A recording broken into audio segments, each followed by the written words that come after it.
Welcome to Novel Love Hearing. We bring you hundreds of novel audiobooks covering every genre and every kind of story you can imagine. Action? We've got it. Adventure? Absolutely. Horror? Of course. Whether it's the legendary Uchiha massacre or outrageous tales like stealing Naruto's and Sasuke's women, you'll find it here. From epic series like One Piece, Bleach, Fairy Tail, and Hunter x Hunter, to countless other adventures, our library has it all. Love novels but don't have time to read? No worries, just plug in your earbuds, sit back, and let the story take over. Good listening, and happy hearing, I said. Narrowing her eyes, Miss Rika touched the corpses to find clues on who was responsible for the murder. There was no trace of struggle on the corpses or around the area. It seemed they died without even fighting back, as if they were killed instantly. Their guns and rifles weren't used, their melee weapons were still on the table, and even the hand grenades weren't used at all. Something strong attacked them. I added. A tyrant, a mutant, a zombie, or a traitor. Chapter 135, Missing Personnel. Miss Rika finished checking the last person and stood up. She frowned and turned to me. Did you realize that someone is missing from here? The team that went inside the mansion should have even members, not odds. Yeah, there is no way I would miss it. I looked at the corpses. There was one person missing. Or rather two if we counted Leon. I think we found the traitor. I added. Miss Rika nodded. Yeah, let's move again. We need to find a trace of the remaining member, both Leon and that traitor. Moving on, we found no trace on the surface, so we moved to the basement. There was no other choice. But there was something I wanted to do before going into that hole. Something that I needed to do to get rid of the uneasiness I felt since entering the mansion. Miss Rika, I said and stopped. She looked at me with a raised eyebrow and asked. What's wrong? Why did you stop? Instead of answering her question, I took a deep breath and pointed at one direction. There was a pistol covered in blood near the wall, and it was lying in a puddle of dried blood. I recognized it. That gun belonged to Leon. I said, taking the gun into my hands. Miss Rika took the gun and inspected it for a second. This is definitely Leon's gun. She nodded. And this is. She wiped away the dried blood and checked the remaining bullet. She frowned after she finished checking and turned to me again. He shot once. The blood on the floor might not belong to him but his attacker. He is still alive and there is no sign that he was injured. The attacker is the one that got shot. We can be certain that Leon is still alive and in a condition to fight before he got captured. I nodded and looked at the trail on the floor. There were two trails leading to the same place and they stopped in the middle of the corridor. One trail looked like someone was running, while the other looked like someone was limping. Let's follow the trail, I suggested, and Miss Rika nodded in approval. We followed the trail to the basement. There was no sign of zombies, just a few dead Cerberus and lickers. As we walked deeper into the basement, we reached a room filled with glass tubes filled with water. It was a strange sight to see, especially when the water was dark and murky and the tubes looked dirty. Some broken monitors hung on the ceiling and some wires hung from them. There was a stench coming from the room. A smell similar to rotten meat mixed with chemicals. It wasn't a pleasant odor but it didn't bother me much. It just reminded me of a hospital lab or something. The room itself seemed pretty big and it had many doors leading to other areas of the mansion. But the most important part of the room was the big monitor in the center. It's been broken intentionally, Miss Rika commented. The monitor had a hole on it, probably because it was punched. Miss Rika touched the hole and looked around the area. This is a tough screen. Not something you can punch normally, she added, and I nodded in agreement. Yeah, and there is no trace that someone used a blunt weapon to break the monitor. We looked around the area and noticed something else. There were two holes in the ceiling, big enough for someone to climb up. They used the ventilation duct, Miss Rika concluded. There are some marks on the wall and ceiling. It's hard but we can do it. Though I don't think we should follow them. Yeah, I agree. It was too dangerous to follow them. We should return, and just as I was about to finish, I heard a beeping sound. It wasn't loud so I missed it when I first heard it, but after hearing it again I knew it was real. Without hesitation, I grabbed Miss Rika and carried her. What are you? Stay still, I said in a serious tone and bolted out of this broken laboratory. Then I ran through the hallway to the surface. I kept on running even as Miss Rika protested and demanded that I stop. I ignored her, focused on getting away from the danger. Light shone in front of us. The exit was in sight and I felt tremor from under my feet. Following that, a loud explosion rang and a blast wave sent us flying forward. The mansion blew into pieces behind us as I jumped up high into the air. Shit, shit, shit. I cursed under my breath and hugged Miss Rika tight in my arm. We crashed on a tree and bounced down a rough stone before I landed hard on the ground. A sharp pain spread from my back and my head was hit with a blunt force. I looked down and sighed in relief seeing Miss Rika safe. However, my body wasn't in that great of a condition. Bruised and bleeding, I could feel a sharp pain coming from my left leg and arm. "Are you okay?" I asked Miss Rika, who was panting heavily. She nodded, looking at the destroyed mansion in shock before turning to me again. "That's my question. Are you okay?" I shrugged. "It's nothing major. I'm fine. Just some bruises and scratches. But I'm worried about you." Miss Rika rolled her eyes but nodded nonetheless. She moved away from me and dusted her clothes. "I'll contact HQ," she said as she took out a communication device. "Let them know we're alive." "Good idea." I laughed wryly. Leon coughed up blood as he was thrown into the corner of the small dark cell. He realized his hand was bound by metal and a chain connected to the wall. "Fuck. Where is this?" he mumbled as he struggled against his restraint, his eyes narrowed. Dust and dirt fell on top of him from the ceiling, but the chain didn't even budge. It was too tight. He gritted his teeth in anger and looked around him. He was trapped inside a cell with a heavy iron door with a barred window. From what he could see, this was an old underground prison. There were no lights and the only illumination came from the dim sunlight coming from the small hole in the ceiling. Because he could only see the sunlight, it meant he wasn't that far away from Arclay Mountain. Either that or a day had passed since he fell unconscious. And judging by the throbbing pain in his head, it was more likely that he had been knocked out for hours. But that was the least of Leon's worries at the moment. "Fuck." He cursed under his breath and looked at the chains binding him. It only rattled loudly and didn't even break from his effort. No matter how hard he pulled it, the chain stayed firm and strong. It was time to give up. Leon sat down with his back against the wall, trying to recall what had happened before he ended up in this situation. Wesker is a traitor. He remembered the blonde man with red eye and a smirk. And that girl on the monitor is. Who is she? He couldn't remember anything else besides those two facts. Everything else after that was blurry in his memory. His mind went completely blank as if someone wiped all his memories clean. Shit. Shit, shit. This is not good at all. What am I going to do? He cursed in his mind, unable to think straight. Then suddenly he heard footsteps. Chapter 136, Ada Wong and return clicking of boots on the stone floor echoed throughout the hallway. Slowly but surely it became louder until it reached Leon's cell. Looking at the cell's window, Leon could see a figure approaching. Wesker? He thought to himself, preparing his mind for anything. The person stopped in front of his cell, peering through the barred window. Then, they spoke in a soft voice. A voice belonging to a female. "You're awake," she stated flatly. Light shone on her face, showing a beautiful Asian feature with short black hair and eyes. She had an elegant and noble air around her, but her gaze was cold and distant. Having met in the past, Leon quickly identified the new arrival. "Ada." He said her name in surprise. "Why, just a job." She cut him off and opened the metal door. Entering, she knelt down in front of Leon. He noticed that Ada was carrying a gun and a small bag. The woman spy smiled and put the bag on the ground. "Look at your pathetic condition," Ada said as she pulled a pair of pliers from the bag. "Do you want me to save you? Just consider it a bonus for all the help you've given to me." "You?" Leon glared at the woman. "So it was you who knocked me out?" "No," she replied with a chuckle. "The one that hit you was your precious Captain Wesker. Well, I watched everything so I can't say that I'm innocent. Anyway, do you want to escape?" "Why?" he asked, confused by her offer. "Why would I save you?" she asked back. "You don't need to worry about that. It's a part of the job and nothing else." She shrugged her shoulders nonchalantly, "And also you owe me one with this. I hope you are a gentleman and keep your words, Mr. Leon S. Kennedy." An unsolved debt was a burden that Leon would carry with him for the rest of his life if he didn't pay it off. And he didn't want to owe Ada anything. Who knew what she would use it for? As a spy, she was crafty and cunning. She could even use it against him later on, so it was best to repay the favor now while he could. Especially since she was offering to free him from his predicament. "I don't need your help," Leon replied firmly. "Really?" Ada raised her eyebrows and looked at Leon with a hint of mockery. "You can't escape even if you try to break out of these chains. They're specially made by Umbrella to hold their BOW, so what are you gonna do? Cut it off with those pliers?" "Yes."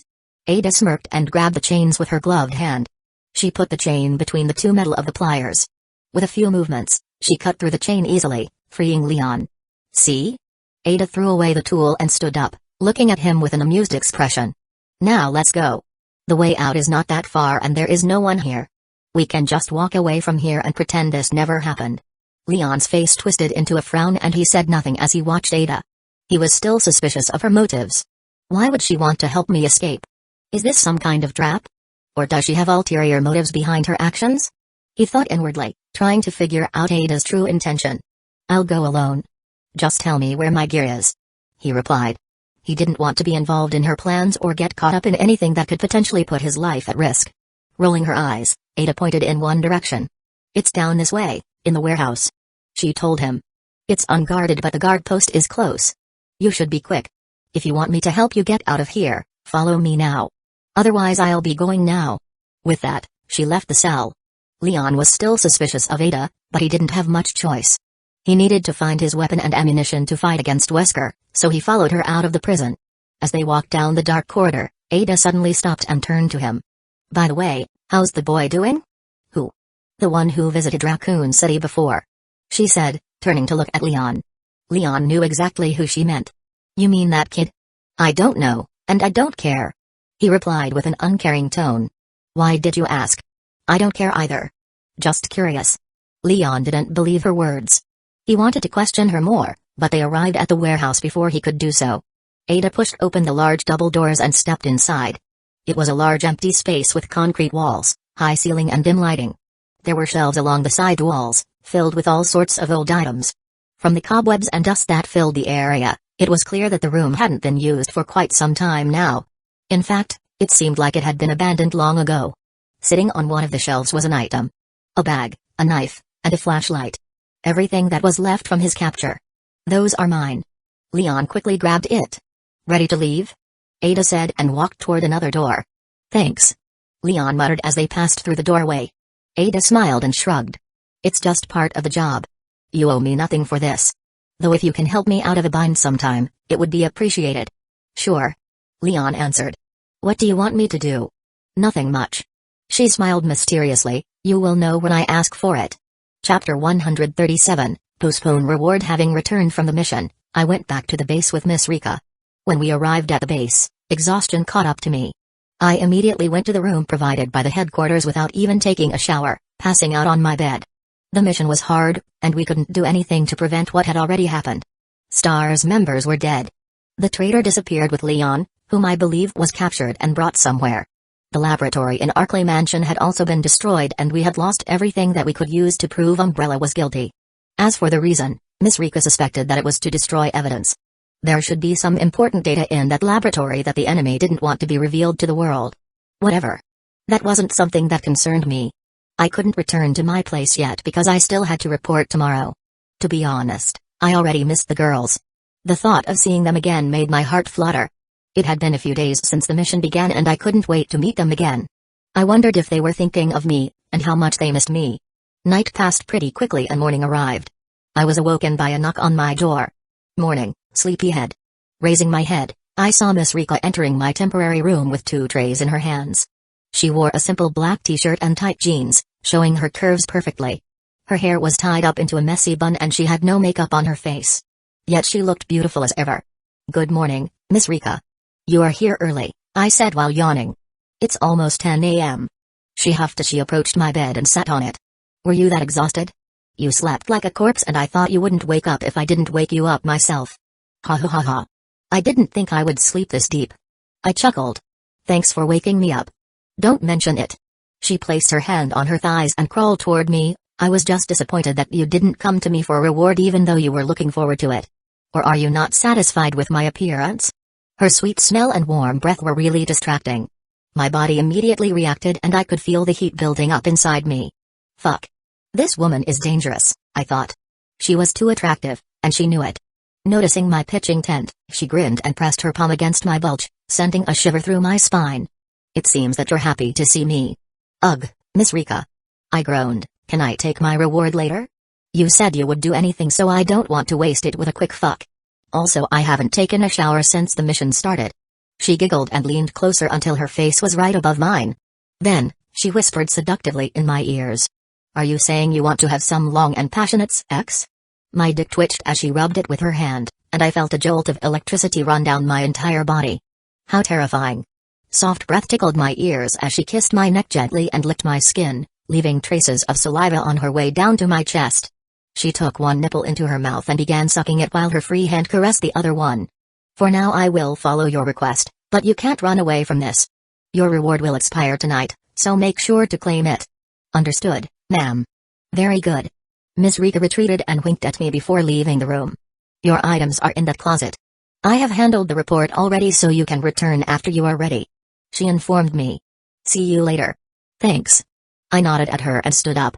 I went to take a quick shower before heading to the closet where all the items I had on my person during the mission were kept. There was my favorite sword and a pistol, my wallet, my phone, and a small pouch. I didn't find anything else inside the closet except for that. As for my clothes, well, it was torn and dirty, so it was better to just toss it. I found a gray shirt sitting on the side of the bed. That must be prepared for me, so I quickly changed into it before leaving the room. After I finished changing, I noticed a small note on top of the bedside table. It read, "I'll wait for your call tonight." A small smile formed on my lips after reading that note. She was really something else. She always managed to surprise me whenever we met. That woman never failed to amaze me. And that's why I liked her and wanted to surprise her back. Now I need to return to the girls. They must be worried that I am not home yet, I thought. Leaving the army barrack, I moved through the evacuation zone while holding my bag. The situation had calmed down since I went on the mission. What changed, I wonder? People became orderly, and the soldiers patrolling looked more serious and alert. There was an obvious change in atmosphere around here, something that didn't exist before. It was like everyone suddenly realized the situation had turned serious and they had to take care of themselves first before helping others. This change didn't make sense, not at all. It was like the place had suddenly changed owners. Or rather, there was someone new that could take control over it. A group has been formed? I wondered. I didn't expect that the people here could form a community so quickly. Usually it took a long time, but this was way too soon. Was there some kind of external factor influencing things? If yes, then what exactly was going on? Well, whatever it is, it's not my problem. Shrugging off those thoughts, I walked toward the entrance of the evacuation area, thinking of the future. Soon, I arrived at my place and found Siko sat on the bench, nodding off while holding her sword tightly. She looked pretty cute, especially with her long black hair tied up into a ponytail, and wearing her uniform with the shirt buttoned only at her chest area. It exposed some parts of her body, making her look sexy. But it also showed that she was exhausted and had not slept well for a few days. I wondered if she was feeling alright. She looked so tired that it pained me to think how hard it was to keep an area safe in a situation like this. When I got close, her eyes narrowed in sharp attention as she noticed my approach. However, when she realized it was me, her face immediately relaxed. She even gave me a warm smile. I am back. You are back, brother. She stood up from her bench and approached me. Chapter 138, Reuniting. Then, she touched my body all over as if to make sure I was fine. In one piece, good. We were worried. I can see that. I smiled at her and hugged her. I'm glad that all of you are fine. She hugged back and buried her face in my chest. Her warmth felt comforting. I felt like home. I didn't want to let her go, but I needed to. After we broke apart, she said, Saya has been on edge since you left. She's inside reading a book now, so go to her. I'm sure she wants to see you more than anyone else here. Ha ha ha, I can imagine that. I laughed softly at her words. Saya must be very angry right now, and I didn't want to see her throwing a fit. However, Siko seemed like she needed some rest, so I had to make sure she rested first. Siko, you should rest first. You are too tired. She smiled bitterly. Yeah, you are right. But it's fine. We'll manage somehow. Just rest and leave the work of guarding the house to me. There is unrest in the city, no? Did the military say anything? Nothing. I replied. But I noticed some people grouped up. I think a new community is forming outside. So it's best to be prepared. Maybe it's the cause of what you've been facing these days.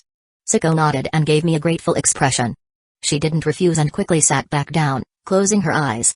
She looked like she could pass out at any moment. I'll check on Saya. Go rest in your room, I told her before entering the house. Inside, Saya was indeed reading a book in the living room. She was wearing a short skirt that exposed her legs and a white shirt with two top buttons unbuttoned. A pair of round glasses sat atop her nose. Her face was expressionless and emotionless, as usual. She looked cute and hot at the same time. A little mischievous thought suddenly came into my mind. I grinned and crept behind her slowly. My footsteps were as silent as this area, making her not notice me. And when I was close to her, Kaya, I grabbed her massive boobs and fondled her, causing her to scream in surprise and shock. The girl tried to push me away but she couldn't, not when I was already so close. She squirmed under my touch as I continued playing with her boobs. Stop it, stop it. Stop, Anne. Her voice turned high-pitched and erotic. She struggled harder and harder until I let her go. Only then did she turn around in rage and shouted. You. Who are? When she noticed me, she stopped immediately. Her expression changed from angry to shocked to relieved. Her cheeks flushed and tears welled up in her eyes, threatening to fall. Then she threw herself onto me and cried. Wah. Saya sobbed and cried on my shoulder. Her body shook as her tears flowed freely. I rubbed her head and said, I am back. Are you okay? Yes, yes, yes. She kept repeating those words over and over again while crying non-stop. After some time, she calmed down and stopped crying. She raised her head, wiping her tears away. Then, she pointed her finger at me and got angry again. You stupid, brainless, monkey, idiot who can't do anything. Do you know how worried I was? Where have you been? Why are you so late? What happened to you? I chuckled at her reaction. She became so explosive when she was emotional. She was like a volcano ready to erupt. Calm down. I am fine, I said to her and hugged her tightly. She stopped complaining and calmed down, letting me embrace her. I rubbed her back and kissed her cheek. She sniffled a few times and said in a softer tone, I was so worried about you. I'm sorry.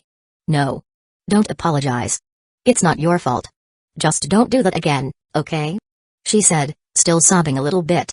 Her tears began to flow once more, wetting her cheeks and my clothes. She looked miserable but beautiful at the same time. She had a vulnerability that I rarely see. It's not your fault. But. She raised her head and looked at me straight in my eyes. When will you stop fondling my boobs and ass? Oops, she noticed it. I smiled awkwardly at her. Her face flushed deep red. Don't tell me you can't resist my charms, or something like that. Ha ha ha. Who wouldn't resist a beautiful and smart woman like you?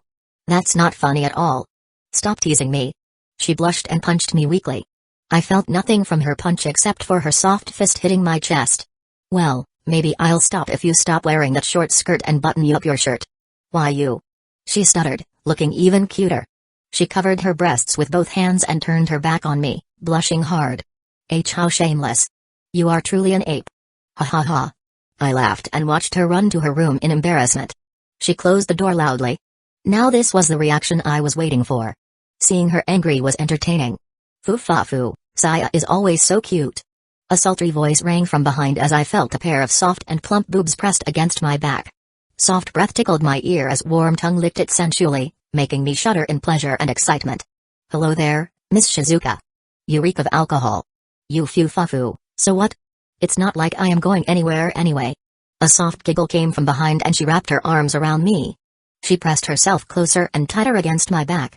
I felt her naked breasts pushing into my shoulder blades and she whispered in my ears again. Her voice sounded so sexy that it sent chills running down my spine and made me feel hot and bothered. Since you didn't return last night even when I got the news, I felt so lonely that I had to drown my loneliness with liquor. I wanted some good meat too last night but didn't get it, she added while tracing her fingers on my chest and abs, feeling my muscles and touching me all over. I shuddered at the sensation. It was really bad. Chapter 139, A Plan for Reward. You missed me? I said as I tried my best to contain my arousal. She hummed and continued rubbing her body on me while kissing my neck and nibbling at my ear. My self-restraint was being tested right now.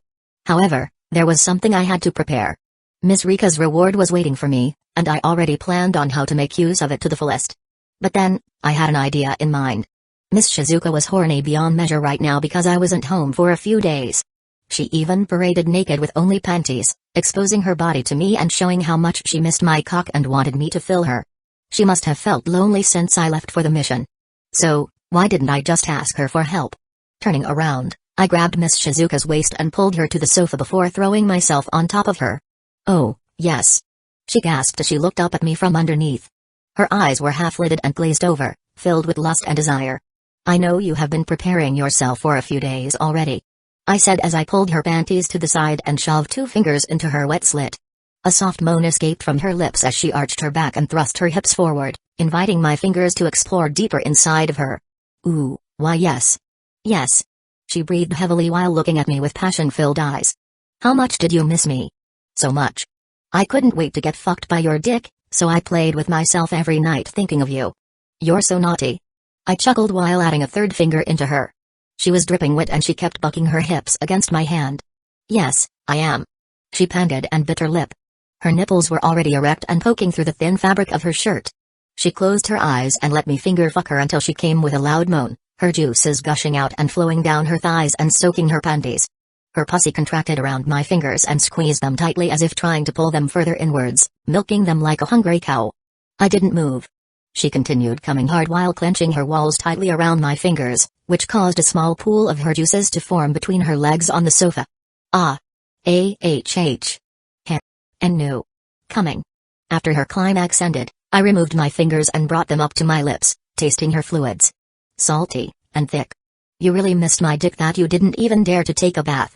And she moaned and opened her legs wide, exposing her leaking pussy. The pink folds were engorged with juices, making her look even more erotic. More. More. Not now. I pulled my hand from her grasp. Miss Shizuka's eyes widened in shock and disbelief before turning sad. She pouted and looked at me angrily. What do you mean not now? I'm waiting for you to fuck me. I grabbed her chin and made her face me. I will fuck you, Miss Shizuka, and I will fuck you hard until you forget about everything else. But I want something in return. Something very important that only you can give to me. It's not much, just a small thing that will not take a lot of your time. My words surely sounded like a devilish promise that was hard to refuse. And I could see it worked because her eyes changed from anger to interest. She nodded her head vigorously. Yes, yes. Anything. As long as you fill this hole with your cock. Fill this empty and horny woman with your semen. I grinned and released her chin. Good. Then you have to do this. When I finished whispering my plan to Miss Shizuka, her eyes sparkled and her pupils seemed to turn into hearts. Maybe I awakened a beast that I shouldn't. Ward to be tamed. I kissed her and slapped her butt before saying, I'll be waiting. Go help Miss Shizuka. She nodded and left. While taking a shower, I felt the tension build up within myself. The plan was to enjoy Miss Rika's reward. And since I couldn't refuse that reward, I might as well make use of it. I would make her fall and get addicted to me. Then I would make her beg and be desperate for my cock. She would not be satisfied with anyone else after I was done with her. And the best part? She was the one who offered her reward to me, so I was free to play however I wanted. If she regretted her offer, it would be her own fault. And she would only blame herself for being so naive and foolish. Somehow I couldn't wait until tonight. Chapter 140, Happy One. When night arrived, the evacuation zone was engulfed in darkness. Some people stood at the side of the street, using drums to light fires to illuminate the place. They huddled together around it to warm their hands. It was cold and they had to use fire to heat up the air. A group even had small grills where they cooked food over open flames. The smell of grilled sausage wafted through the air and made people's stomach growl hungrily. Rika walked down the street holding a large bag. Her stride was confident, and her face wore an amused smirk. He is daring enough to call me out at this hour. That bastard is going to get the surprise of his life. She thought. The reward was something that Rika could give to him, but it was not like she was going to hand it over without trying to have fun herself. She planned to tease the man, play him around her finger like a toy, and make him pay dearly for daring to ask her for such a thing. She would tease him until he could not stand it anymore, make him come until he couldn't get it up anymore. She would teach him a lesson that he would never forget. When she arrived at Gay's place, she was confused that the house was dark. But there was no way no one was inside. At least Shizuka would be inside. She had no doubt of that. Rika opened the door of the gate and walked to the door of the house. But, as soon as she reached for the handle, a pair of strong hands grabbed her shoulders from behind. Before she knew it, her arms were twisted painfully behind her back and she felt a cloth pushed against her mouth. Her strength left her and she slumped onto her knees. What could it be? Her thoughts were cut off by intense drowsiness. Her head was spinning and she felt like throwing up. She tried to scream for help but her tongue refused to move. Drugged. She finally realized as her body became numb and weak, her eyelids closing slowly. The last thing she saw was a shadow chuckling in a high-pitched tone. Foo-fya-fa-foo. The darkness surrounding Rika's mind was lifted when she groggily opened her eyes, or so he hoped, but no. Something covered her eyes and blinded her. She was lying on her back, her hands bound behind her back with rope. Her legs were also tied at the knees and ankles. Cold wind brushed against her skin, showing that she wasn't wearing anything at all. Also, Anu. Loud moans accompanied with flesh-slapping sounds came from behind. And it belonged to someone she recognized well. Shizuka? And suddenly, her pussy was stimulated, sending shivers through her spine. It was pleasurable, But she hated how her body was forced to enjoy this kind of thing. And to make matters worse, what? Why, her mind was interrupted by a wave of pleasure coming from between her legs. The sensation was so intense that her entire body tensed up and arched backward, making her scream in ecstasy. However, her mouth was gagged by a ball gag. She couldn't speak or make any noise other than muffled sounds, leaving her unable to resist the pleasure that assaulted her senses. Oh? A low voice belonging to Dki rang from somewhere. Is she already wet? Foo-fa-foo, of course.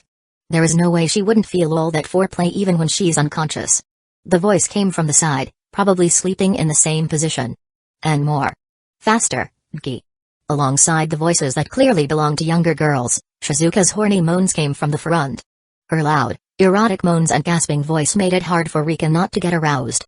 She couldn't deny the fact that her body was responding to the stimulation. What is going on here? She shouted in her mind.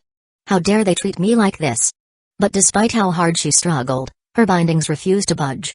Miss Rika, stay still for a moment. Dki spoke. Hum. Rika screamed and thrashed about in her bonds, trying desperately to get away from whatever it was that was touching her. But her efforts were in vain because she felt a finger entering her. And no. The long and thick finger moved around in circles, rubbing and teasing the walls of her pussy, making her hips buck involuntarily. She knew it was just teasing her, but the sensation increased tenfold because she couldn't see what was happening. Moreover, Shizuka's moan didn't help one bit. Ooh, coming. I am coming. Then a long and ecstatic moan followed. The woman screamed as her body convulsed in pleasure. The wet squelch sound was the clear sign of the woman coming hard, gushing fluid all over. But the finger teasing her vagina didn't stop. Instead, another finger entered her. Rika bit her lip and closed her eyes, refusing to give in the pleasure assaulting her senses. She wanted to curse at them, scream obscenities, but all she could do was groan in frustration. And when the third finger entered, it was over. Rika's back arched and she let out a loud gasp. Her whole body trembled and twitched, her mind went completely blank. Waves after waves of pleasure coursed through her body. Juices leaked out of her pussy, soaking the sheet beneath her. Even after the fingers left, she continued shaking in ecstasy. It felt so good that her brain shut down, her mind blanked. It was too much for her to handle. She didn't even notice that her gag and blindfold had been removed. Not until she felt warm and rough hands on her cheek. Her vision cleared, showing a naked boy with dark hair, broad shoulders, strong arms, and a toned, muscular body. Right in front of that boy was her friend's figure, tongue lolled out in ecstasy as semen dripped out of her gaping hole. And next to him was a naked woman with long purple hair, slurping his big and hard penis like a hungry slut, while a pinkette was kissing him like a lover, sharing his saliva and moans. And on the bed was another beautiful girl with raven black hair. She was holding a dildo, her face flushed red as she rubbed it against her pussy, not penetrating herself yet. Finishing the kiss with one last slurp of Saya's tongue, Dki grinned at her. I am taking my reward, Miss Rika. Shivering, Miss Rika looked at me. Why? How I chuckled. I think you need to explain the situation, Miss Shizuka. Slapping her butt, I ordered the slutty woman to stop and get up, and I pulled my dick out of her mouth. Yes, Miss Shizuka replied happily. Her face was flushed red from all the orgasms that she had experienced so far, her lips swollen and her eyes half-lidded and filled with lust. Semen and her juices mixed and flowed down her inner thigh, creating a pool of white fluid beneath her feet. It looked very erotic. I had been fucking Miss Shizuka since before Miss Rika came. She couldn't resist me when I started pounding her pussy and ass hard with my dick, her body writhing and shaking every time she got pounded. Dki had a great plan to have fun with us while enjoying his reward. She explained to Miss Rika, who was struggling with her bindings. That's why when you arrived, we decided to play a little prank. How do you like it? Foo-fa-foo.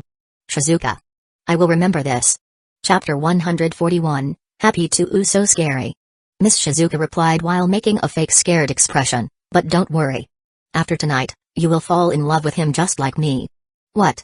As if that will ever happen. You will see, Miss Shizuka giggled. I have my turn so I will let you experience it yourself. Enjoy. That was my green light. I moved closer to the bound Miss Rika. Her dense skin, covered in oil from Miss Shizuka's secret stash, shone beautifully under the dim light of the lamps in the bedroom. I sat on my heels and caressed her body, causing her to shudder from my touch. I leaned forward to lick her earlobe and whispered.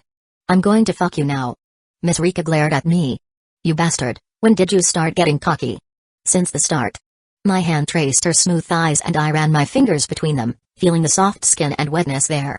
Then I pressed my thumb on her clitoris, moving in a circle. NN. Her breath hitched as I continued massaging her clitoris. My finger then slid lower and entered her pussy. It was wet, and it was easy for my finger to go deeper. And no. Fear began to surface in her expression. Not knowing what kind of pleasure and pain that would be inflicted upon her, Miss Rika's mind was assaulted with a terrifying thought of what would come next. But that wasn't the worst of her problems. When my finger found the sensitive spot inside, I pushed down hard, pressing my finger deeper into her fold, making her arch her back in pleasure. I could feel the warm fluids leaking from her slit and soaking the sheets beneath her. Oh? Is this your weak spot? Miss Rika bit her lips, trying her best not to moan from my attack. It's useless to try to resist it, you know. I chuckled and started thrusting 2 of my fingers into her. Look at your pussy, Miss Rika. It's soaking wet.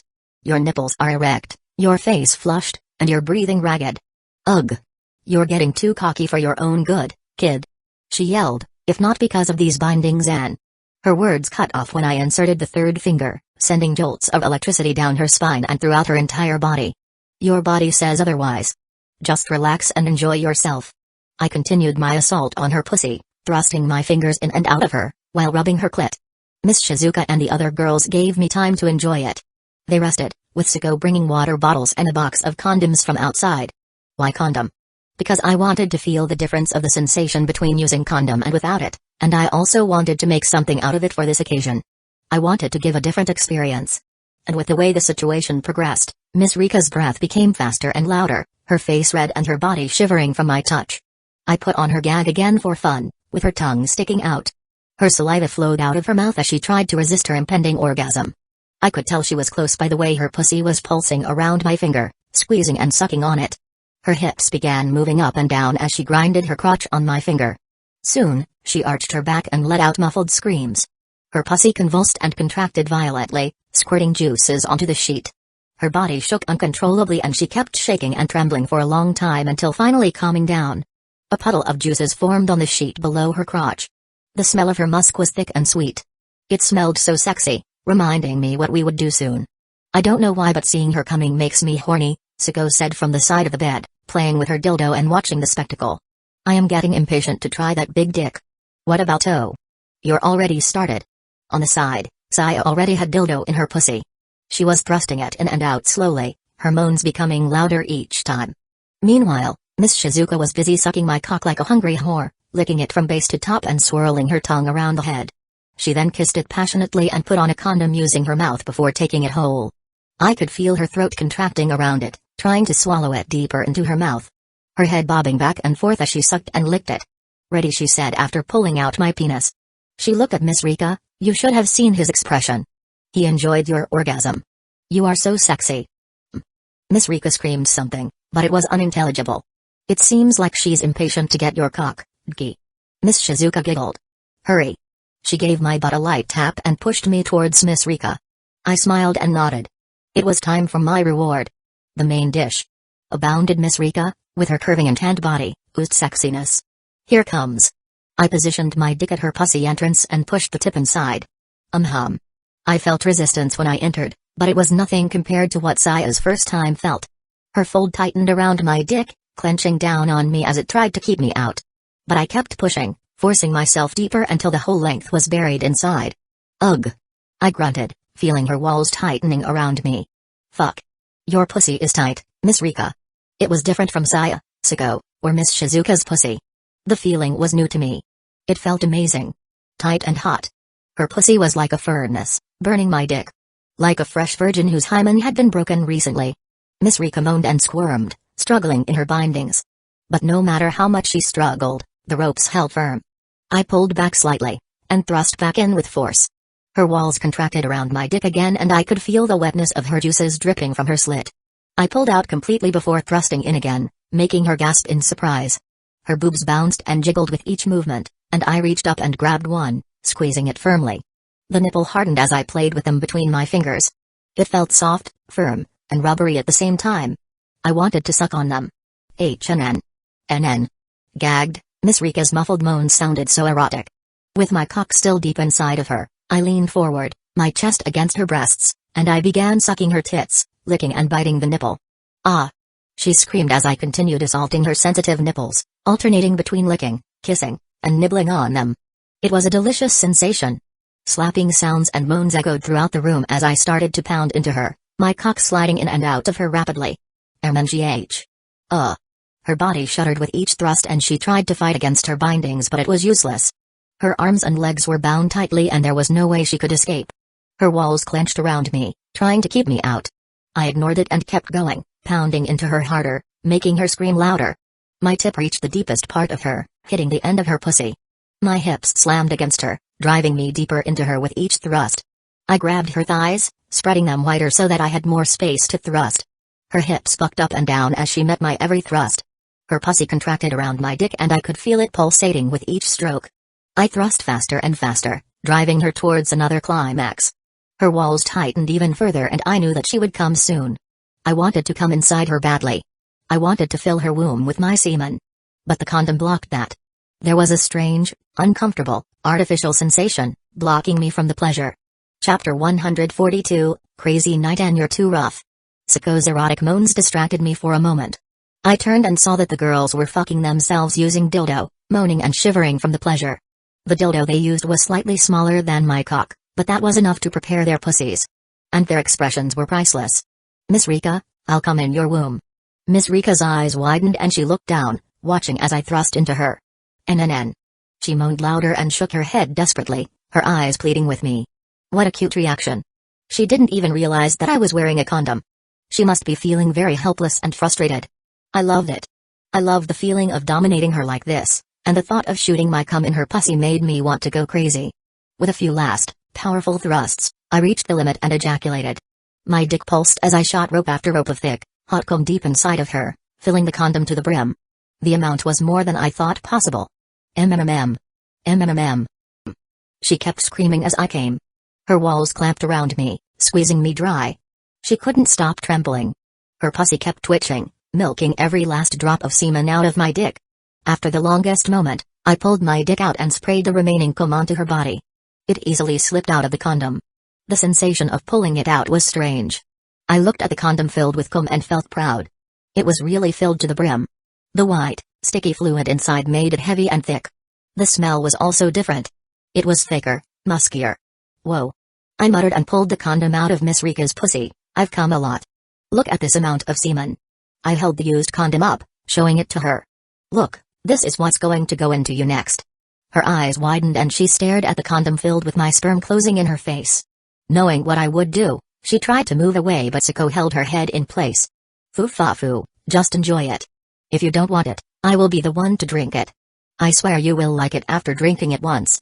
I took off her gag, allowing her to talk and breathe normally again. Immediately she started protesting, but her voice came out hoarse and weak, her breathing labored. Her body was still trembling from the afterglow. Stop. You bastard, let me go. Stop this madness. Stop. Stop. Stop saying that word, it makes me even more eager to continue this. Siko already took the condom from my hand and poured the content into Ms. Rika's mouth, forcing her to drink my cum. Ms. Rika gagged and tried to push it out with her tongue but it was no use. She coughed and choked on it. After a few seconds, she gave in and swallowed all of my cum. Her face showed pure disgust and hatred at first. But soon, it turned into lustful hunger and she licked her lips, tasting every drop of my cum. Grinning, I grabbed her ass and raised her up. She was light and her curves felt so perfect in my hands. Her hips were slim, and her butt was round and firm. My fingers dug deep into her soft flesh and she let out a gasp. Her cheeks reddened and her breathing quickened. I rubbed my dick against her asshole, teasing her. And no. Stop it, you perverted kid. I don't want to. Saying that, I pushed forward. The head of my dick slid in between her buttocks and pressed against her anus, stretching it open and entering. Miss Rika's eyes went wide, and she let out a silent scream. Her body tensed and arched backwards. The muscles in her abdomen tightened as my dick entered her rectum. She clenched around me and her walls gripped my cock tightly. Pleasure overwhelmed her as my cock pried open her rectum. I used my thumb to play with her lower lips, moving in a circular motion while stimulating her clitoris. Her body shuddered and she let out an erotic moan. She was helpless as I penetrated her, unable to do anything except feel the pleasure coursing through her. Her mouth opened slightly as she moaned louder.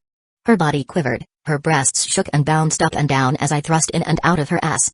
What an incredible sensation. It was like nothing I had experienced before.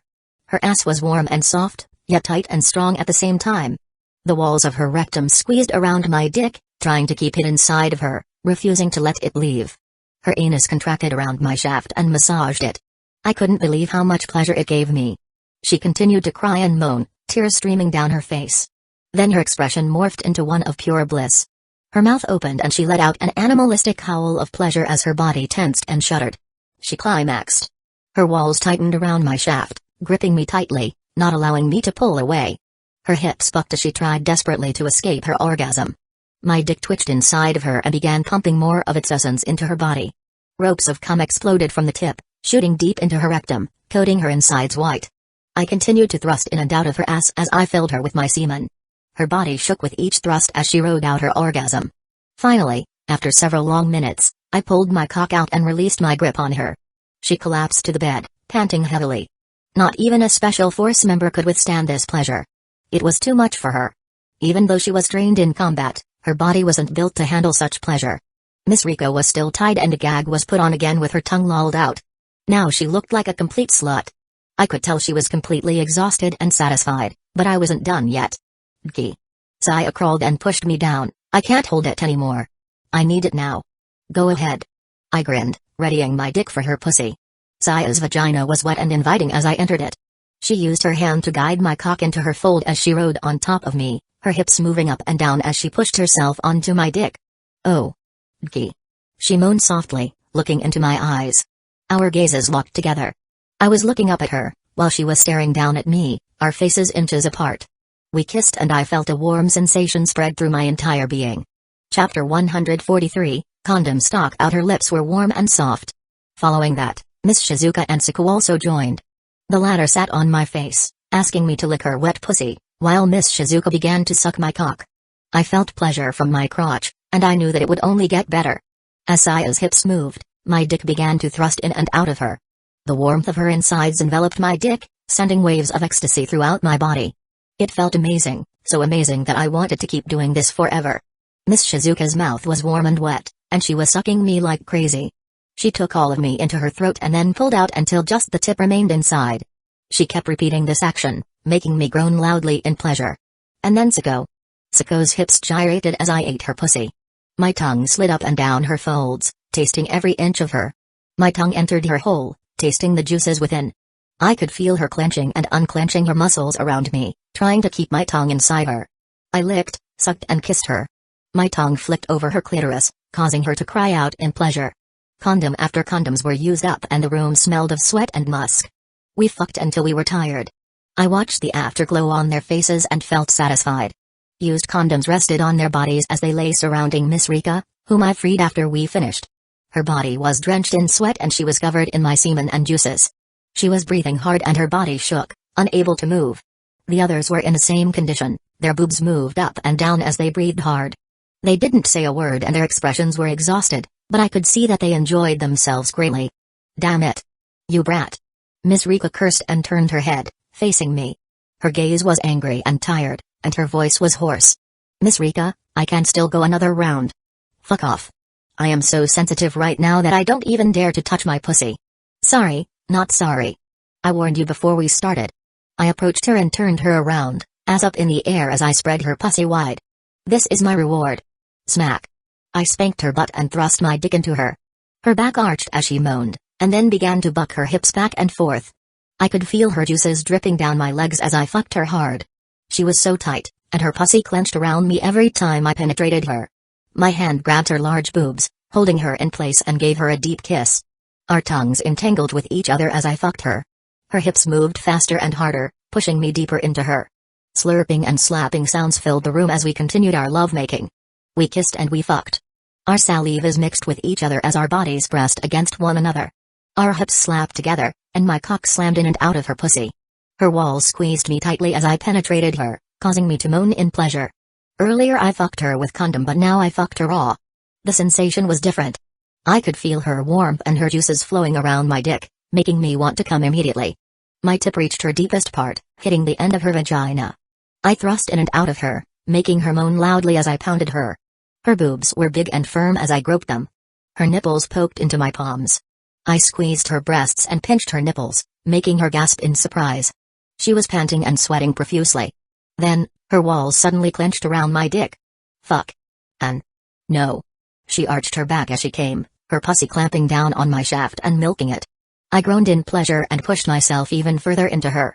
Her pussy walls massaged me, squeezing me tightly. Her body shook as she came, and I continued fucking her throughout her orgasm.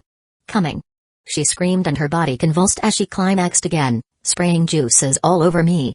I felt her pussy clamp around me again, and then her body slumped against me, her face buried into my shoulder. I hugged her as she rode her orgasm. Then, she let out a gasp. Oh God. She panted, that was so good. So. I want more. Sure. I grabbed her leg and raised it up, holding her ankle as I began thrusting into her pussy.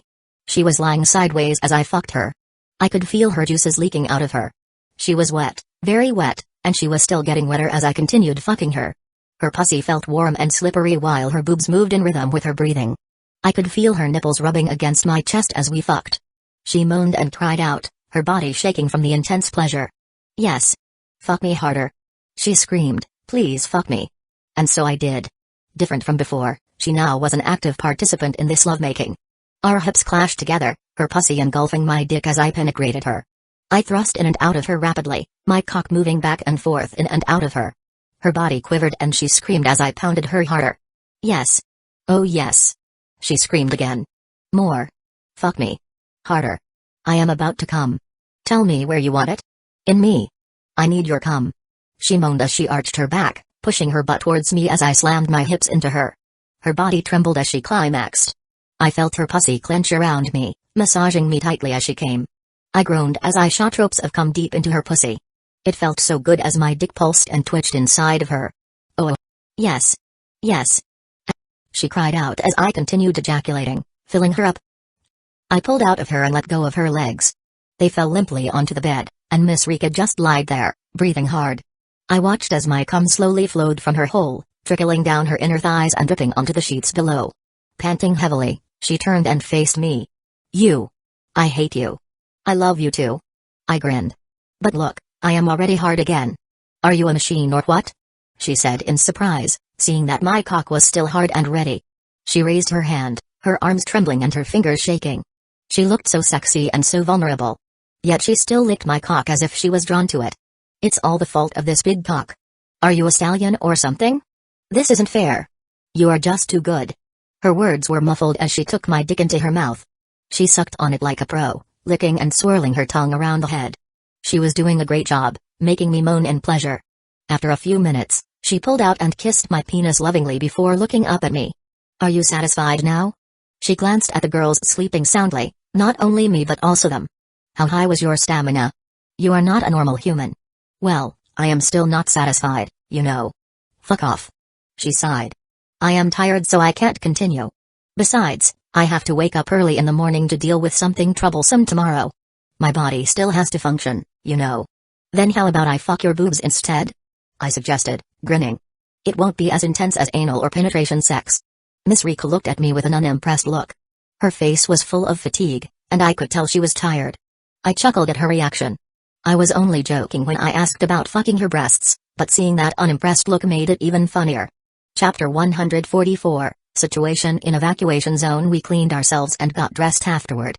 I was wearing a shirt and shorts while Miss Rika was still wearing a tank top and shorts. She wore no underwear, making her curves clear. Alright, I'm going back. She yawned. Good night, kid. Wait. I stopped her and grabbed her arm. She looked back at me with a curious expression. Tell me something that you hide. You said you have to wake up tomorrow morning. Is it related to Leon? Turning back to me, Miss Rika raised her eyebrows. Then she crossed her arms and sat next to me again. It's not about that, she said, sighing and leaning back. She closed her eyes and rubbed her temple. Then? There is something I have to tell you about, Miss Rika said. When we were out for the mission, a few groups had formed around this place. And they are starting to cause problems. What kind of problems? They tried to take control over some supplies and equipment. And even some survivors were taken by them, mostly women.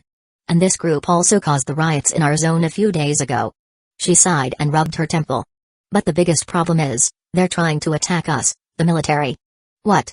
I asked in shock, but why? Because they're fucking stupid. Miss Rika growled, I don't know why, but it seems like the group is very well organized, and their leader has some charisma to attract many people. We still don't have enough information about this new group, so it's best if we keep it quiet for now. That was a problem. We still had the missing Leon's case, and yet now there were groups of people that tried to attack us. What the fuck? From what Miss Rika said, people wanted to make their own army and demanded weapons to protect themselves. They were dissatisfied with the military since they didn't want to share the weapons. Controlling the weapon distribution was the best method for the military to keep the people in line. Without proper training and knowledge, handling guns were dangerous. If the people had the power of guns, it would be chaos.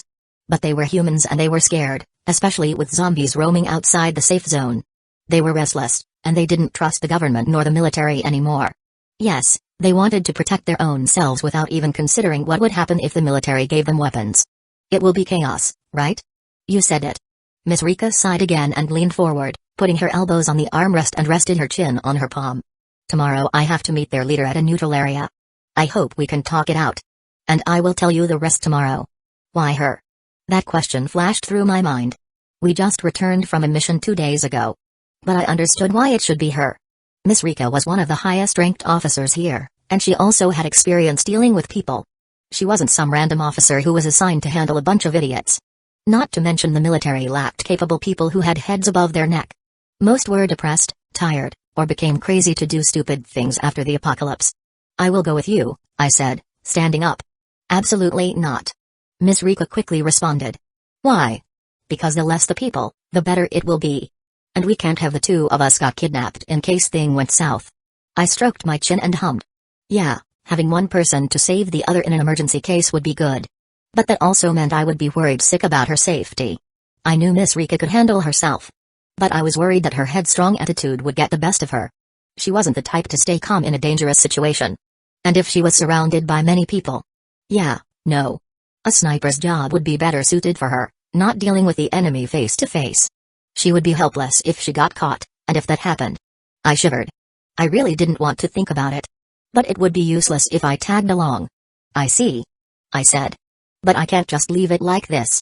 So I will have my sister to go with you. She's strong enough to deal with anyone, so she should be fine.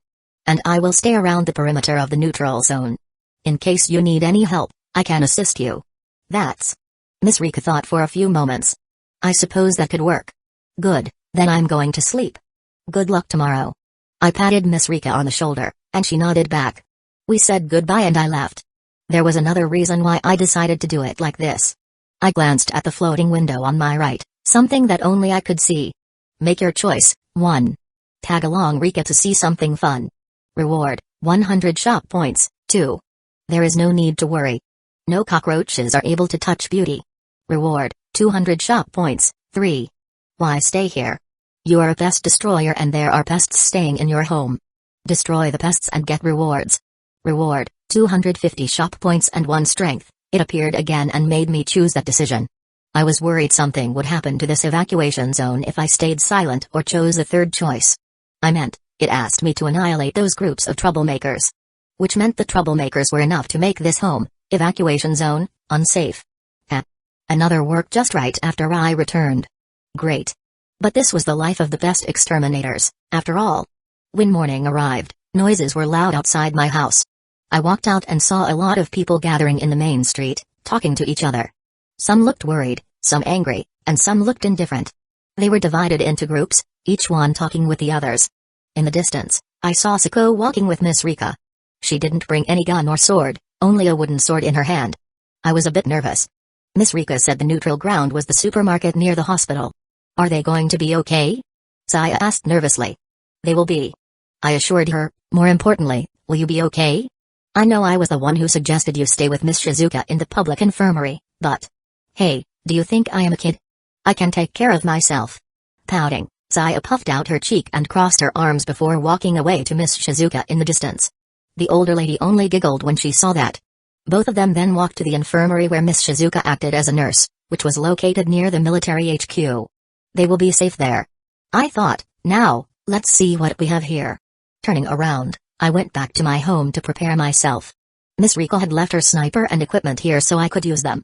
And then I looked at the floating window again, the quest from last night still floating on the right.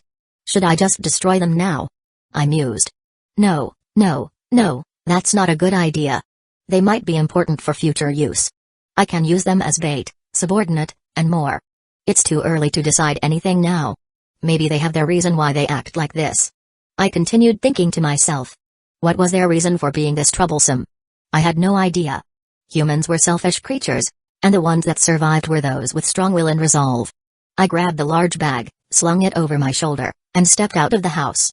I looked like a normal teenager in a high school uniform carrying a sports bag.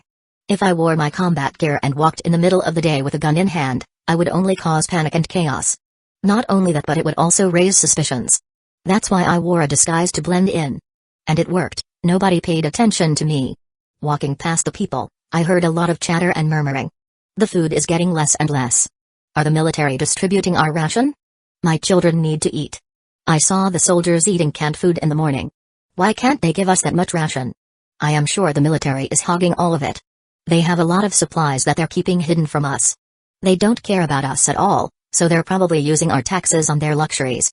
Not only that, they confiscated my gun. That's not fair. I need that to protect my family. They don't care about us, I say. Maybe we should just steal from them. That's a great idea. I stopped and turned to face the speaker. It was an old man in his late 40s. His hair was graying, and his beard was unshaved. He looked like he had seen better days. Around him were 3 men with a ragged look and a woman in a dirty shirt and shorts. They looked like the people you could find in a homeless camp or something. The 5 people were talking in hushed tones, but their voices carried through the crowd, causing some to glance their way. And that made me glance their way too. And when they met my eyes, the people flinched. Interesting. That strange group's influence had spread to normal people like that old man. Why did he flinch? I asked myself. He seemed scared. And the others too. The other 4 were looking away now. The man was staring down at the ground and avoiding my gaze, the woman was fidgeting with her hair, and the 3 others were pretending to look elsewhere. Is he a coward? Or maybe they hide something? More plausible than not. Anyway, I decided to remember their faces and went on my way. Chapter 145. Exchange. Rika walked down the evacuation zone street with Ki's sister, Busujima. She looked at the girl and observed her. The girl's hair was tied in a ponytail and she had a slim yet strong body. Even as a fellow girl, she had to say Sako had a really great body and beautiful face. She didn't blame Ki for touching her sister. And one fact she knew was they weren't related by blood at all. No, Busujima's family relationship was chaotic. The patriarch's wife had adopted a child before they married and then they became a family. Which meant Ki was essentially an adopted child who had no relation with the Busujima family by blood. However, due to circumstances that Rika wasn't aware of, Ki stayed with the Busujima family and was given treatment as if he were their real son. A strange part also came from Sako, who was unusually clingy with his brother. I wonder why. She thought in passing. Still, she's so silent. Is she angry? Rika was worried she had pissed off the younger girl because she was suddenly asked to come with her. Usually she wouldn't care about something like this. Breaking ice was one of the skills she mastered when she was in the special force. Without a good relationship with each other, the mission would fail. And this wasn't a mission. It was only a trip to a place with the person who wanted to cause chaos in this zone. So she was fine, no worry at all. It would be okay. Yeah, that's a lie. Rika knew it wasn't a normal trip. It would be a trip filled with danger, especially since she didn't know who she was dealing with or what their goal was. Not only that, she didn't bring any weapon except for the hidden handgun on the small of her back and her knife hidden under the sleeve of her shirt. She didn't wear any body armor either. She had a feeling she might die if things didn't go well. And I bring one liability. Or I think so. No, Ki won't choose someone weak. He must be sure she can help. I will have to trust him for now. Miss Rika, Sako said suddenly. Her eyes were looking at the street, watching the people walking around. What do you think of this situation? You can say it's dangerous. Rika replied, but it won't be that bad. The military will handle it. I'm here only to talk. And I heard I was asked to protect you in case things went south.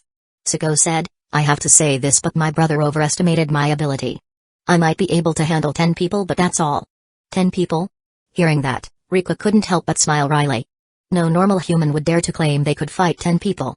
But this Busujima girl was serious, she could feel it. Furthermore, she felt Sako could handle more than just 10 people. No, she was capable of fighting more than 50 people alone and winning in a certain situation. It was strange, but she could feel it in her guts. I saw Ki's ridiculous strength against El Gigante, but is she the same? Rika couldn't believe it even though it had happened. No one would believe it. The ridiculous feat Ki displayed had shocked everyone who saw it. No, he isn't the only one. Rika shook her head. For now, focusing on her duty was more important. They had arrived at the supermarket. Sorry. My subordinate is late. The moment Rika and Siko entered the supermarket, a cheerful voice greeted them. The man was standing at the entrance, looking out at them with a smile. He had a small mustache on his face and a pair of sunglasses on his forehead. His long wavy hair fell down his shoulders. And he wore a brown coat with a black shirt underneath. His pants were jeans, and he was wearing a pair of boots. Nothing screams more American than that outfit. Added with a strange, out-of-place, cowboy hat he was wearing on top of his head, it was clear that he was trying to clown them. Rika felt like throwing a punch to his face to wipe that disgusting grin off of him. This guy had a smug look on his face like he thought he was the best. It irked her, and she had the sudden urge to punch him. Thanks for meeting with us. I am Ryan, the leader of this small community. He greeted her politely. May I take it that the military has agreed to negotiate?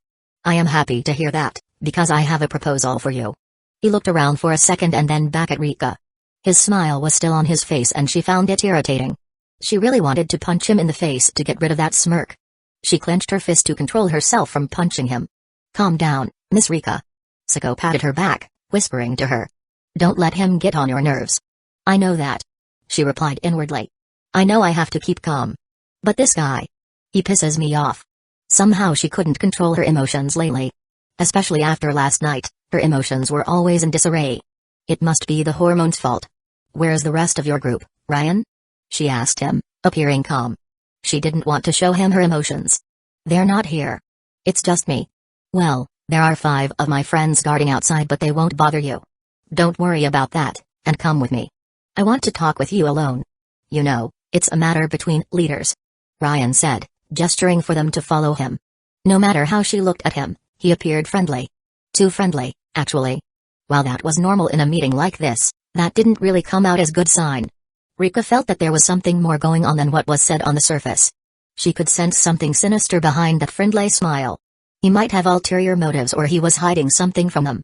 He also seemed to be enjoying himself too much, and that bothered her. Why did I have to do this? It's usually Wesker's job. She grumbled under her breath. That damn traitor. Come, let's go. Chapter 146, Strange Meeting. Ryan led them inside and the door closed behind him, shutting them in darkness. It took some time for her eyes to adjust and she could see a faint light coming from somewhere.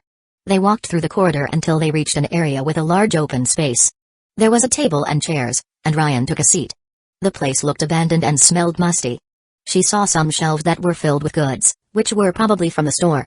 Upon seeing that, she narrowed her eyes and turned to Ryan. These are what our people gathered.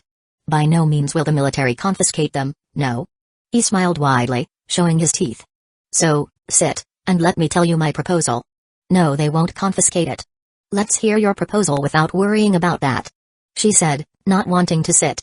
Her hand was on the hilt of her hidden knife, ready to strike in case Ryan did anything. Siko also didn't move at all and stayed silent behind Rika, observing Ryan's every movement. Her gaze was sharp, and she was ready for any sudden action. Ryan noticed this but his smile never left his face. He rested his elbow on the table and leaned forward, his chin on his palm. You know what the biggest enemy for the survivors of this apocalypse is? He started. No, it's not a zombie. It's humans. Rika furrowed her brows and narrowed her eyes. She was getting more suspicious by the minute, especially since Ryan seemed to plan something. He had a smooth tongue, and he could use it to deceive others easily. That's what her intuition told her. Not to mention this man looked so slimy. Continue. She nodded her head, urging him to continue. Right now, what we need is unity. And for that to happen, we must get rid of those that threaten us. Ryan continued. We realize that the current situation in this evacuation zone is dire. The military is hoarding the supplies and the civilians are restless, so we're trying to solve that problem. And the first step of our solution is to eliminate all the zombies and bandits in this area. So? Rika asked him curiously. What's your method? Demanding the military to share our weapons? That's a part of our method. The military shouldn't keep weapons to themselves and we want to distribute it equally to all of the people. But that's not all. What's the other method? She raised an eyebrow. Simple. We'll kill everyone that opposes us. Rika blinked once, then twice, trying to register what he just said. What? A soft question came out from Siko behind her. Her expression was the same as Rika's. You heard me. We'll eliminate all threats to the peace and unity in this evacuation zone. That's why we need your help. If we're going to achieve our goal, you need to help us out. Rika couldn't believe her ears. This was crazy. Talking to this man in the first place was a mistake. I think you're mad, she stated, her expression turning grim. Her voice became cold and harsh. Oh, please. I am suggesting a plausible and rational thinking that we can achieve together. Ryan chuckled, his eyes glinting with malice. Humans are social creatures. We also are the best at adapting according to the situation. Just look, everyone has adapted to the apocalypse already. I am sure we can reach our goal. Rika felt anger rising within her. How could this bastard suggest such a thing? This man had no idea what he was saying. And she couldn't let this man go wild and destroy everything. Not in this world. The balance was important, no matter how twisted the world had become. Alright, I've listened enough. Ooh. So you're going to accept my proposal? That's wonderful news. Ryan's expression brightened up, and his grin widened. Ha. No. Rika snorted, your suggestion is stupid and I don't like it at all. Oh. Is that so? Ryan narrowed his eyes. You and your bandit group are a nuisance in our society. The only thing you do is cause chaos and I have confirmed that you're planning rebellion in this place. You even have the gut to ask us to cooperate. Haha. That's funny. Oh my, is that so? Are you going to kill everyone that doesn't obey you? Ryan's voice became colder, and he glared at her, his face turning red with anger. The military has always been like this. They think they can rule us. You guys think you own everything, pretending that you protect people, but in fact, you're the one who destroys our world. Rika narrowed her eyes and judged that talking with this guy would only anger her more, so she decided on a measure. She grabbed her gun with a skillful movement and pointed it at him. You are under arrest, she declared. Any sudden move and you will die. Resist and we will have the reason to execute you. Now put both your hands on your head. Sako, search his body for any weapon. Rika ordered, her tone cold. Sako nodded, and approached the man cautiously. Her gaze was fixed on Ryan's every movement. The wooden sword in her hand was at the ready. However, Ryan stayed calm. He even laughed out loud. Ha ha ha ha. His laugh rang through the room, and it echoed back at him.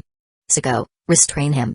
Rika barked, but before the two of them could act, Ryan moved his hand into his coat. His movements were swift, almost blurring. Die, you fucking military dog. He shouted and raised what seemed like a button. Seeing that, Sako immediately changed her direction. Stopping him would be too late as his finger was already on the trigger. This man wasn't sane. He deliberately put both of them in a dangerous situation. He wanted them dead and didn't care about his own life at all. In that case, she would act to protect Rika first. Get down. She pushed Rika aside, sending both of them flying.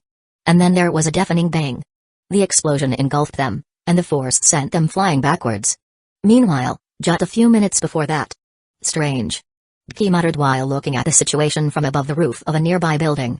Why is their leader outside the supermarket? Chapter 147, Prelude to Chaos. Being a guard outside their meeting place wasn't easy. I had to find a suitable place to oversee everything, and yet it wasn't far from the supermarket. After wandering around the perimeter for a while, I finally found a nice spot on top of an abandoned building. The roof provided a perfect vantage point and it was close enough for me to hear everything without getting too close. It also allowed me to hide myself from sight if necessary. It took some effort to climb up here because the stairs weren't safe. Finally, I reached the roof on the 4th floor. Not that high but not that low either. I could jump to the ground without taking damage at this height, but it was also high enough for me to observe what's happening inside the building. From here, I could see clearly how Sako and Miss Rika walked to the entrance and went into the building. I watched as the two entered, and then they disappeared into the darkness. I tried to move around to see their location through the broken window, but I couldn't see them anymore. They must have gone further inside. That meant I couldn't protect them directly. I hope Sako has enough. She is a genius swordswoman after all. I could see a few people in front of the supermarket, standing around like they were on guard duty. There was also a woman among them, looking rather nervous. I recognized them as one of those strange groups from before, but not all of them. And I noticed something. Why is the leader of those troublemakers standing outside? Someone who clearly looked like a leader received reports from a few people next to the supermarket. From the way they moved, they seemed to be as secretive as possible. A few people tried to look around the area, most probably searching for military backup. And the leader was talking to a few people who were standing beside him. They were whispering amongst themselves and I could tell they weren't talking about anything nice. Is there an ambush? I thought. I have to prepare myself to jump down and join them. Staying in this place might be bad because if they were indeed planning something, I wouldn't be able to respond immediately. So I decided to leave the building and go down the stairs, walking around the area until I got to the ground level again. Let's just hope Sako and Rika won't do something reckless for now. Those people look dangerous. I still need time to infiltrate that supermarket.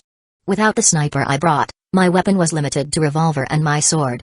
If the enemies were humans, I was confident in fighting them. Even if they brought a minigun, I wouldn't be worried about it. The problem was the infiltration part. These people guarded all sides of the building and I couldn't enter easily without alerting anyone. If they were zombies, it would be a different story. Zombies weren't that smart, so they couldn't really detect my presence, especially if I hid my smell and sound. Humans were much smarter than zombies, and that made it harder to sneak past them undetected. Not to mention I didn't have any equipment or gear for an infiltration mission, so this was going to be tricky. Looking for the hole in their defense was no easy matter either. There were 8 people guarding this area alone and 2 more inside the building. Where's their leader anyway? I can't find him. I scanned the surroundings again, but there was still no sign of their leader. It was just a few minutes since I climbed down from the roof, but I had lost track. I only remembered his face covered in beard, wearing sunglasses, a black hat, and a coat. No, I don't have time for that now. I shook my head and tried to stay focused. I checked the area and noticed a small opening between 2 buildings. It looked dark, perfect for me to sneak in. There were no guards around the area because it had no entrance at all. Only a smooth wall covered all sides. I quickly slipped inside, hiding behind a wall. From there, I jumped and climbed the walls until I reached a broken window on the 3rd floor and entered. Just as I landed inside, I heard footsteps from outside and voices belonging to the guard. Hey, are you sure you heard something here? Maybe you were just drunk? Fuck you. I wasn't. I saw a shadow. Whatever. It might be a cat or stray dog anyway. You don't want to get involved in that. Yeah, I still don't want to die yet. That's why let's leave. We are needed somewhere else. I stayed still and waited for the guards to leave before moving. Once I was sure there were none around, I moved out and began my search. While moving, I suddenly had a bad feeling. The words those guards left behind before leaving remained in my mind, and I had a gut feeling something was about to happen. I didn't know what it was, but I had a feeling that whatever it was bad. Involved in that? What did he mean by that? And the other said he didn't want to die yet. Which meant whatever they prepared for Miss Rika and Siko, this evacuation zone could mean death for those who got caught. Something that could kill someone who got caught in it. No matter how I think about it, it was a bomb, right? I need to find it before it's too late. At least it was the only answer that my brain could think about. Thankfully I remembered the room they used for the meeting. A former security office located near the daily necessities section. The place was close to the entrance and had only one door and no windows at all, perfect to trap people in case they had any suspicious plan. Think, G. If I were their members, where would I place the bomb to ensure that my enemies were dead? And how big was it? How many bombs were placed around this place? It didn't take a long time before I found the answer. The lower floor. There it is. I found it easily. 3 large duffel bags with peeping sounds coming from it. My lips curled up into a big grin at that. Maybe I'd pull a little prank on those fucking group who tried to kill my sister. Chapter 148, Avoiding Worst Case. Opening them, I found out that it was a remote-controlled bomb instead of a timed one. Probably they would decide whether to explode this depending on the negotiation result. I couldn't see what kind of bomb it was since it was covered in black paper, so I decided not to mess around with it. It was too risky. However, this was the best chance for me to have my revenge on that fucker who planned this. Carefully, I grabbed the bags and raised it. I had to be careful, though. I was carrying something dangerous. One wrong move could end up killing myself. Where should I put them, I wonder? The best spot to keep the girls safe while damaging the enemies the most would be right behind their security line. Which meant the entrance. It might be dangerous, but that's the best spot to place them. At the very least, that should be enough to take down most of the enemy's strength and provide the 2 enough time to flee from the explosion. With my body and physical ability, it was easy to carry those 3 duffel bags from one place to another. As I approached the entrance of the supermarket, I placed them in strategic places, hidden from the guard sight but close enough for the explosion to kill them. Only a few people were left guarding, which meant the negotiation would soon be finished. I had to get close to their room soon. Just as I thought about that, I heard a low beep and realized it had started. I quickly jumped behind with all my strength without hesitation. The noise caught the guard's attention, but it was too late. Boom. An explosion ate the wall of the supermarket in an instant, shaking the whole building. I was blown away by a shockwave of an explosion. The sound was deafening, and I couldn't see anything in front of me. I fell onto the floor, feeling the pain of impact throughout my entire body. Ugh. I grunted. Shit. Even with high strength and vitality, my ears aren't that lucky. My ears rang and my vision blurred. But even in that state, I managed to stand up and recover quickly. My head was still ringing but I could walk straight. The pain slowly faded away. I used the wall as support to get up, and I noticed my shirt had been ripped apart in some parts by shrapnel. Phew. Good thing I didn't die. Help. Arg. My leg. Shouts rang from outside, along with moaning and crying. Rubble was everywhere. Some parts of the building had collapsed, and there were even pieces of the ceiling lying around. They survived? I guess the bomb isn't that strong. Enough to destroy the surrounding area but not enough to destroy everything. Even so, if it exploded in the previous place, I was afraid that Miss Rika and Siko wouldn't survive the fall. What a relief it didn't go like that. Now I have to go. Siko blinked when the explosion didn't reach the room. She raised her head, seeing Ryan look as confused as she was. He kept pressing the button repeatedly, but nothing happened. Is it malfunctioning? Siko thought before quickly shaking her head. That's not important. She quickly pulled herself up and ran toward Ryan. Her sword was swung at him. She aimed to slice the arm holding the trigger first, but only managed to break his bone because it was just a wooden sword. However, that was enough for him to drop the trigger and shout in pain. Following that, Siko kicked the man on the stomach and pressed him down with her feet. Rika had also gotten up at this moment. She aimed the gun at Ryan's forehead. The safety lock was released, and she shot at the same moment. You're dead, you crazy bitch. Rika shouted. Her hand trembled as the gun fired, and blood splattered everywhere. Fortunately, it only hit his shoulder. Even when angry, she knew killing him here would serve nothing to the country. Instead, she would bring him for intense interrogation. She was sure she could get useful information from this maniac. Fuck. She cursed, I almost killed him. Shit. Siko stared at her before glancing back at the man, who was bleeding from the wound on his shoulder. He was still breathing. What now? We'll interrogate him. Rika answered. She was panting, her chest rising and falling as she breathed heavily. This crazy guy is dangerous and we have to find the other bombs and their comrades. Most probably he's not the real mastermind behind this group. And we have to know their next step. I'll help carry him. Thud. Just as she said that, she hit his head hard to the point he fell unconscious. The bleeding from his shoulder was fatal and he would die if they didn't stop it. Because they needed his information, Rika decided to stop the blood loss herself by ripping his sleeve and binding his shoulder. She knew basic first aid but that would only be a temporary solution. On the way out of the building, Siko spotted Guy walking towards her direction. His lips curled into a smile upon seeing them and he waved his hand. Are you guys okay? He asked, ignoring the state that he was in. Torn clothes and bleeding scratches. It was clear that he was the one who saved them from the bomb. Noticing that, Rika sighed. Did you notice the bomb? She asked. Yeah, he nodded at them. I noticed that the one negotiating with you guys isn't the boss and there are so many people lurking outside the supermarket so I decided to infiltrate. However, when I was inside, I accidentally heard them talking about danger and connected the dots that there must be a bomb in this supermarket. I found them easily. I see. She said as she sighed again. How did you get the bombs outside? Guy only shrugged, and Siko noticed his eyes didn't meet theirs when he replied, well, it wasn't hard. They're in a duffel bag so I can carry them with my strength and place them near the entrance. When it exploded, it took out the guards outside as well, but we won't be able to use that entrance anymore. Most probably the enemies are alerted to us as well. No worries, I know a shortcut. Rika smiled, patting his shoulder. You did good, Guy. We have a prisoner so it's not a complete waste of time. Yeah. Guy replied shortly, but we better be careful. We managed to step out of the supermarket through the emergency door on the side. I secured the path with Miss Rika before Siko stepped out with our prisoner. Just as I had expected earlier, the area became a hotspot due to the explosion. Crowds gathered around the entrance, making it difficult to move. So we had no choice but to go through several narrow alleys before getting to a less populated street, which was easier. Miss Rika also had to call for backup to pick our prisoner and escort her to safety. She wanted to go alone with the prisoner, leaving me and Siko. We didn't need to join her and she told us to have a rest instead. She didn't want us to be spotted. I agreed with her. I knew that she could handle the situation, so it would be better to leave it to her. Ding. You have received 100 shop points, at least it was finished for now.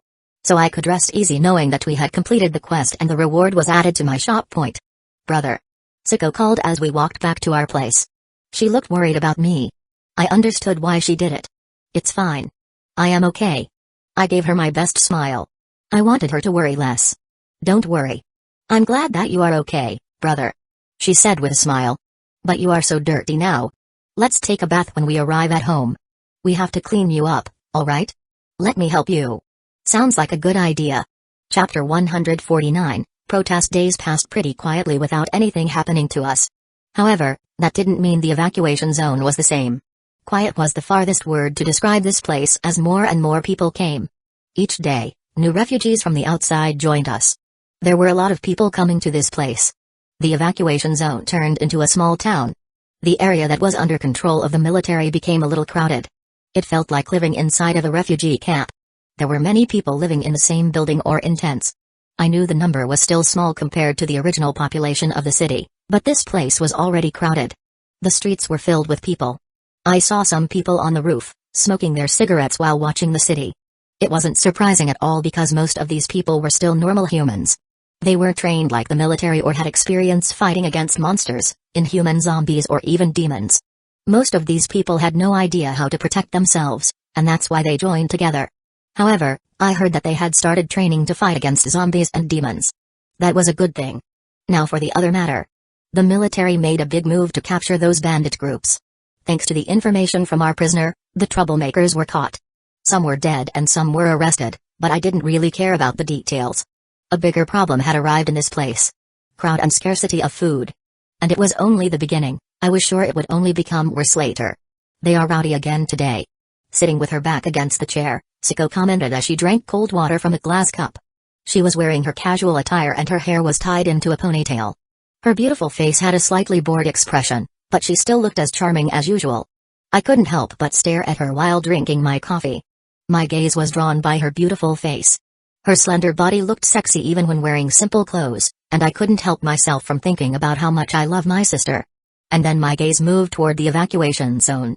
From where I sat in front of our porch, I could see the north gate to this evacuation zone and people standing there with signs on their hands, shouting something inaudible from this distance. They wanted something, but I couldn't make out what exactly. But it didn't take much to guess that it was the same thing as always. More food and more resources. There were also demands to let more people in, but that was impossible. Even surviving alone was tough in this apocalypse world, so how could they save others? It's impossible to do that. At most, we can only help ourselves and hope that things will get better someday. They will stop when the supply from the military arrives. They're complaining now, but it won't last long, I said. The supply from the government is running out, and we have to do our part. If they want to survive, they have to do farming and stuff themselves. Maybe it was time to move to that place I had been scouting for before. A barn with a nice cornfield. I planned to use that as my base. The corn was ripe and the field had enough water from the nearby stream, which would make farming easier. It had been a while since I had thought of that. Or work for the military to get extra supplies. Suko added with a shrug, Miss Shizuka has been helping around as a doctor and nurse. And you can always do what you are good at. We got a lot of supplies thanks to that, but those people are doing nothing yet, they want food. I finished the sentence for her. Yeah. It's not like I can do anything about that. I'm not the boss of the military, after all. But at least you're one of the higher-ranked soldiers. You know? The ones that can get more rations. What higher-ranked? I am just a freelancer. I laughed and flicked her forehead. She yelped and pouted. Hey. She protested with an adorable expression on her face. Her eyes were wide open and her cheeks puffed out. She really did look cute when she acted like this, even if it wasn't intentional. I laughed and ruffled her hair. Alright, I'm sorry, I apologized to her. Don't worry, though. I have a second plan for food. I looked at her and she looked at me. She nodded. I know, but what about other people? Well, I paused and looked at her with an eyebrow raised. Are you saying that you want to help them too? She stared at me for a moment and then turned her gaze to the protesting people at the north gate. She watched them, her eyes focused and thoughtful. Most probably she thought about what happened that time in the supermarket, the old man and his gang. And she must have remembered how those people were so hostile towards the military. How they looked at us, the ones who could fight, as if we were oppressor. Not only that, but the way they talked and acted towards the soldiers was something that couldn't be forgiven easily. They were scum who set explosions under her legs. She smiled softly and rested her chin on her hand.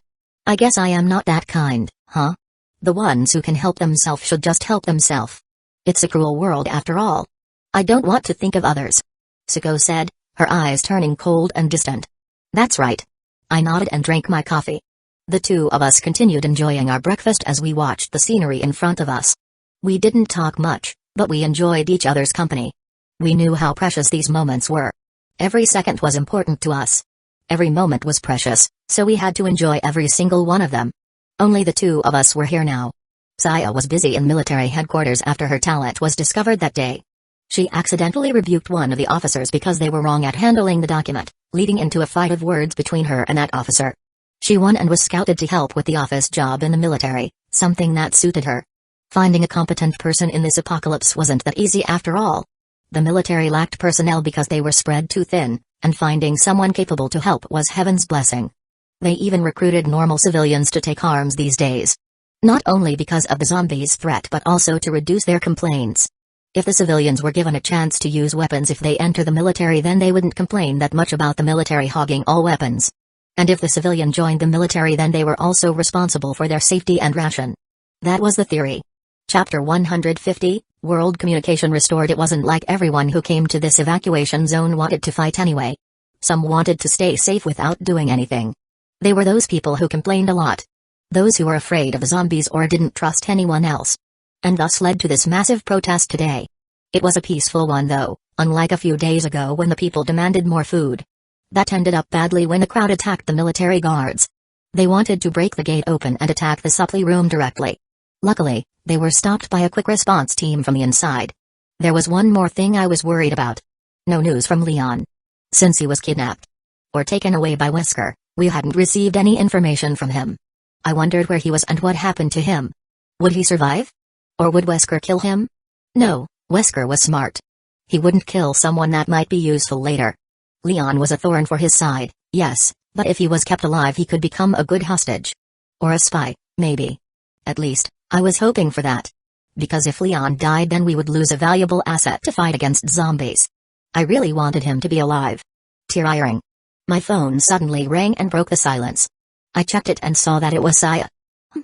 Siko, who glanced at my phone, hummed and tilted her head. She asked me what it was. I told her that it was a call from Saya. I see. Siko said and nodded before returning to her comfortable position. I wonder why Saya called me at this time. Did she need help or something? Thinking about that, I accepted the call and put my smartphone next to my ear. Then I answered, "Hey." "Oh, Dgi." Her voice was loud. She sounded panicked, which was strange considering how calm and collected Saya always was. "Come here.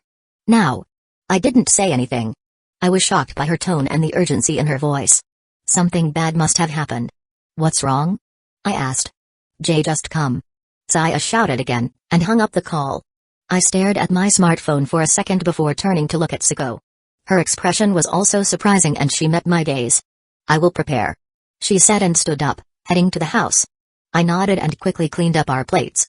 We arrived at the new military headquarters just 20 minutes later after putting on our combat gear. Saya didn't tell us anything, so we prepared ourselves for the worst. We were escorted by soldiers who were stationed outside and led inside the building, which was an old high school. I was curious as to why they brought us here instead of first base. Did Saya work here instead? Was she that important? I didn't think it mattered, but it did seem unusual. After arriving at the gate, the soldier on guard checked our identity before letting us in. There was a small courtyard in front of the building where people gathered. There was also an empty parking space to our right, with no car parked there anymore. The place looked deserted, but it wasn't abandoned. Soldiers were stationed at strategic points throughout the area, and there were several armed guards near the entrance. The atmosphere felt different compared to when we visited the previous base. It was more lovely. The two guards led us into the building, guiding us to a meeting room located on the third floor. They knocked on the door twice, and someone from inside told us to come in. The two soldiers bowed to us and left after that, leaving me and Siko alone to deal with whatever was behind the door. I pushed the door open and saw the room filled with computers, cables, and communications equipment. The smell of coffee permeated the room, and I could see the cups of cold coffee on each desk. The room had been cleaned and tidied recently. Everything looked neat and organized. At least on the surface. "You're late." The chair in the middle of the room spun around and revealed Saya, sitting in front of a computer. Her eyes narrowed as she looked at me, but she quickly changed her attitude after noticing Siko behind me. She greeted us politely and gestured for us to sit down. "There's something you must see," she said. "Is that why you called us?" "It sounds urgent," Siko asked, taking a seat beside me. I also sat next to her, watching as Saya moved away from her desk and stood next to us. "Yes," she nodded. "We intercepted an encrypted transmission earlier this morning. The content of the transmission was too important to ignore. Okay, let's hear it, I replied calmly. I didn't expect anything good to happen today, so hearing about an intercepted encrypted transmission was just another thing added to my list of problems. I'll play it right away. She pressed some buttons on her keyboard and soon we were listening to a recording. A man spoke with a calm voice. He had a deep, strong, masculine tone. The speaker sounded confident, almost cocky. However, that wasn't what I focused on. My eyes widened due to an unexpected surprise. First of all, the language. It's Japanese. I muttered, and Siku also realized that. We turned to look at each other before staring at Saya, waiting for her explanation. Idiot. Is that all you get from this voice? She got angry for a moment. Listen carefully to his voice. Aren't you familiar with it? I will replay it, so put those ears to good use or else. What? Familiar voice? We both listened to the voice once more, but we couldn't recognize anyone we knew in the bass from it. It was filled with noise. And even so, it sounded a bit strange and unfamiliar to us. As if he purposely did something to hide his real identity. However, the gruff and deep voice combined with Saya's cue made me think of someone. Don Takagi? I unconsciously said, and Saya smirked. Correct. Saya said, snapping her fingers. An unexpected person had sent a transmission. From the noise and how unclear it was, he was clearly in Japan. However, that was enough. I looked at Saya, whose smile could split her face. Do we have any clue where he is now? His situation? Yes, she answered. Her eyes were gleaming with excitement as she looked at me and Siko, who sat next to me, listening intently. In Hokkaido, the northern island of Japan. The message is unclear and the sound is distorted, but we know that much. And we also got news that our friends from the same school are safe. I see. I nodded. The protagonist and his group managed to survive. Suddenly I missed that fatty and wanted to talk more about guns with him. I felt slightly relieved that he was safe. That's good, isn't it? I said, looking at Saya. She seemed happy. Not even I would tease her at this moment. Hearing her family's safety was great news.